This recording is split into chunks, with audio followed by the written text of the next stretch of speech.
The red heifers are a crucial component to an elaborate scheme to build a third holy temple and restore Jerusalem to its former glory. Their secret arrival to Jerusalem for the first time in over 2,000 years has brought mixed reactions, excitement, curiosity, fear, and even suspicion. Today we're going to talk about why there is so much attention drawn to the arrival of these animals, the prophecies fulfilled by their arrival, and what it signifies both for the nation of Israel and the world at large. As the Temple Institute continues to make plans to lay the foundation for the construction of the third temple in Jerusalem, the red heifer, also known as Parah Adumah, which is necessary for the ritual purification of individuals who have touched a corpse, arrived in Israel from a ranch in Texas. According to the Temple Institute, the heifers, which were all under 1 year old when they arrived, will be qualified to be used to produce the ashes needed by the Jewish law to cleanse those who have come in contact with a deadly body if they remain 100% redness and don't have any flaws that would disqualify them. The kohanim, priests in a future temple, would need to be at this first level of purification to perform their duties. At Ben-Gurion Airport, a ceremony welcomed the heifers. Rabbi Chanan Kupietzky, Rabbi Tzachi Mamo, Rabbi Yisrael Ariel, and Rabbi Azaria Ariel, all representatives of the Temple Institute, as well as the Director General of the Jerusalem and Heritage Ministry, Netanel, also took part in the ceremony. These valuable animals were promptly brought to Haifa, where they will be quarantined for 7 days, following Israel Veterinary Authority requirements. They were discharged from quarantine to 2 distinct places in Israel, one of which will someday be open to the public. The heifers will be fed and cared for from their 3rd year at these locations until they are slaughtered and turned into ashes. So what does a cow have to do with the Holy Temple's reconstruction? How can a simple animal significantly impact the success or failure of such a monumental event? Throughout their early 1900-year exile, the Jewish people aspired to return to Israel, to construct the third temple in Jerusalem, and to re-establish temple service. Observant Jews pray 3 times a day that may the Holy Temple be rebuilt quickly and in their day. Although Jews have always lived in the Holy Land, following the Holocaust, Jews began returning to Israel in large numbers. The Jewish nation was prophetically recreated as the State of Israel in 1946, and Jews have been flocking back to the land from all 4 corners of the globe ever since. In Israel, there has been a movement to reconstruct the Holy Temple since 1967. However, the most significant impediment is that the Dome of the Rock now occupies the Temple Mount. Just as the regathering of the Jewish people is the fulfillment of the Bible prophecy, so is the building of the Third Holy Temple. Many of the Third Temple preparations have already been finished, including the sacred worship objects and priestly clothes to be worn by the Levites during the temple rituals. In fact, around 500 young Jewish men descended from the tribe of Levi have been trained as temple priests to perform their worship and sacrifice obligations in the temple. But the temple's service can't begin without the Parah Adumah. The waters of sanctification were also sprinkled on all impure people, and many were purified before entering the temple courts. Many conditions result in ritual impurity or contamination, but one of the most severe is death. Tumas mice is a defilement caused by touch with death. This unclean state lasted 7 days and barred a person from participating in community or temple worship.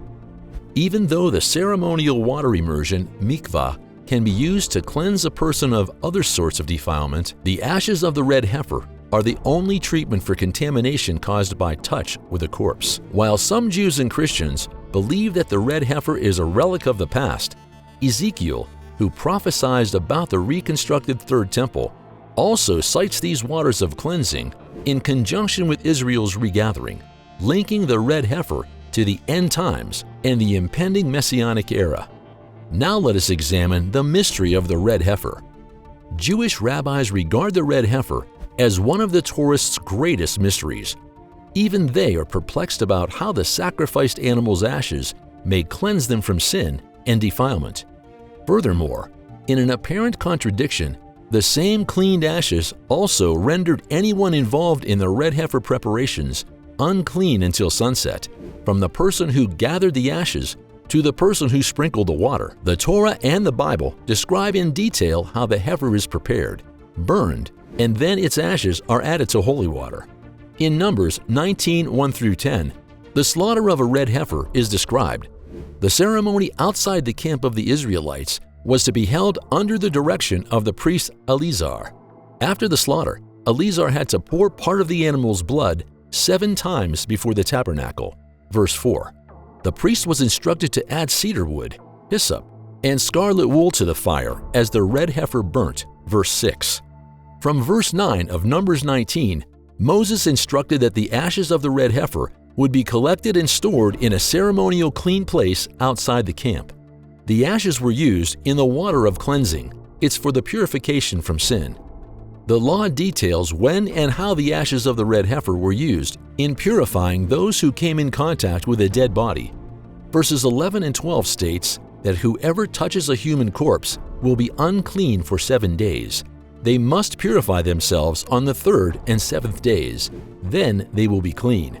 Now the purification process works with the ashes of the red heifer, in that the priest puts some ashes from the burnt purification offering into a jar and pours fresh water over them. Then a ceremonial clean man is to take some of the hyssop, dip it in the water, and sprinkle. As established in Mosaic law, the red heifer ritual is reasonably straightforward. Since then, Judaism has added many standards and criteria. Talmudic tradition speaks of the type of rope the red heifer was to be bound with, the direction it was to face when being slaughtered, the words spoken by the priest, the wearing of sandals during the ritual, etc. The rabbinical rules listed many things that would disqualify the red heifer from being sacrificed. Serving as a red heifer for such a holy purpose of purification is not a duty just any random cow can undertake. A cow must meet the following qualifications, as specified in the text of the Talmud's oral tradition. First of all, red heifers must be perfect in their redness. They will be disqualified even if he has 2 hair colors. Her hooves should also be purple. Second, it must be she is 3 years old or she is 4 years old. Old animals are allowed, but young animals are not. Third, there should be no internal or external defects or blemishes. Finally, it must never be used for manual labor and must never be yoked. Only an animal that fits these qualifications may fulfill the commandment by providing the ashes of the purifying procedure. The animal was technically not a sacrifice because it was not killed and burned inside the temple, but rather on the Mount of Olives away from the camp. The Talmud states that the ashes were utilized until the first temple's destruction. Another 5 to 7 crimson cows were sacrificed for their ashes during the Second Temple era. The mandate concerning the red heifer is so mysterious that the rabbis classify it as chukim, divine decrees that our limited human knowledge cannot comprehend. This area also includes kosher and dietary rules. Some Jewish scholars believe that the red heifer commandment is linked to the sin of the golden calf. The red heifer is thought to atone in some way for the tragic results of the Israelites worshiping the golden calf during their exodus from Egypt. However, understanding the reasonings for the red heifer and the mechanics of this purifying process is ultimately beyond our intellectual capacity. So is there a link between Yeshua and the red heifer? Since Moses' time, only 9 red heifers have been sacrificed according to Jewish tradition. No red heifers have been killed since the Second Temple was destroyed. In fact, Rabbi Maimonides was recorded saying that the Messiah himself would offer the 10th red heifer himself as a sacrifice. The commands concerning the red heifer were yet another foreshadowing of the sacrifice of Christ for believers' sins. The Lord Jesus was without blemish, just as the red heifer was to be. As the heifer was sacrificed outside the camp, Numbers 19:3, Jesus was crucified outside of Jerusalem, Hebrews 13:11 and 12. And just as the ashes of the red heifer cleansed people from the contamination of death, the sacrifice of Christ saved us from the penalty and corruption of death. Are we finally getting to the third temple in Israel? Rebuilding the temple is important to Orthodox Jews because of its role in the world's redemption, which they believe can only occur if the temple is rebuilt. Everything is ready for it aside from the land needed to construct it because of the disputed ownership of the Temple Mount, where Solomon's temple is said to have been built. The existence of a temple there is also officially denied by the Islamic authorities. Therefore, building a temple here will be a political and security nightmare in Israel and the world. However, Daniel prophesied that there would be peace between Israel and her neighbor, Palestine. If this prophecy is fulfilled, we might get a third temple faster than we anticipated. And that's all for today. Please share your thoughts about the Red Heifers and the third temple with us in the comments section. We'll see you in the next video. Until then, keep liking and sharing, and remember to subscribe to our YouTube channel. Bye!